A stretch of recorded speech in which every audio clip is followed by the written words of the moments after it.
Time to check in with our auto man now, and today we're talking about prioritizing your service and finding a trustworthy mechanic. Brian Bowersock from West Escondido joins us this morning. Good morning. Glad to be here. A little here. Chilly out here this morning. We're both cool. kind of shivering a little bit, but we're good.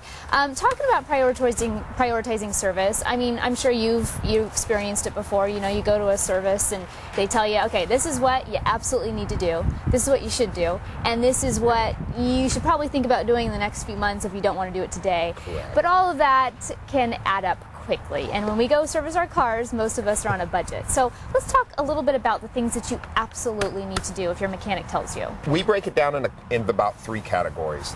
Number one are safety issues that can cause a problem. Brakes, things breaking on a car that could cause you to have an accident, tires, a cord separating.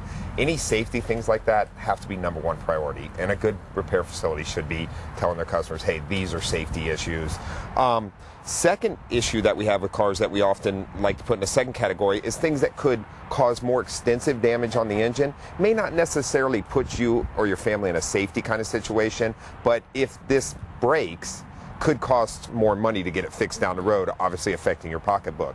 And third and final category is servicing a vehicle. Now, we don't want to say this isn't important, because it is, but it is something that if you're on a tight budget like some people are, that you can extend out a couple extra months, say, hey, you know, you really need to service your transmission, but it's not going to leave you high and dry right now, and it's not critical safety-wise that you could get into an issue. Now, we were talking earlier, too, and you had mentioned that you should always have your mechanic explain things, take you from A to Z on the whole process, because a lot of us, it makes us feel better when we know exactly what we're spending our money on. Does that ever get old when customers ask you about that? No, and matter of fact, we do that a lot, because I'd way rather a customer feel extremely comfortable about what's going on, and sometimes maybe we even go overboard, and it may sound the same over and over, but what we try to do is make you understand kind of, hey, this is what's going on. In most quality facilities, really good advisors, they'll spend the time to go over with you. It's not a problem. If you have any questions, there are no stupid questions.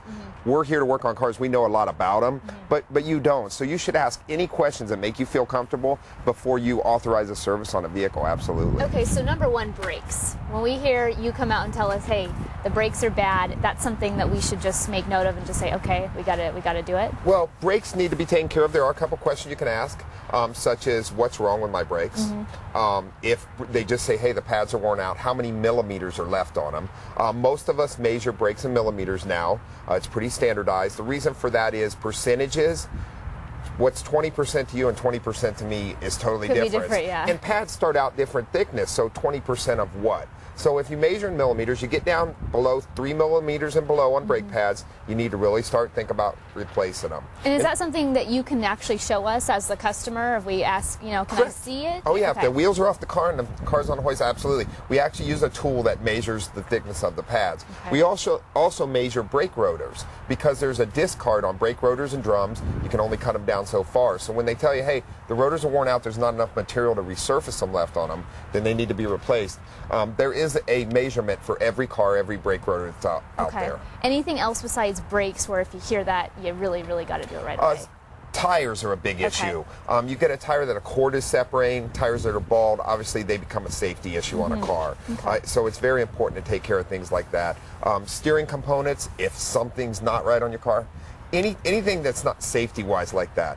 If you ever have any questions, though, obviously there's the internet. You can always check to see something like that, or call somebody that you really trust, or a AAA approved repair facility to get some information if you need some other information. Or you can just drop Brian a line. His email is on our website. Just go to san diego6.com and click on Hot Topics right now. You can send him an email.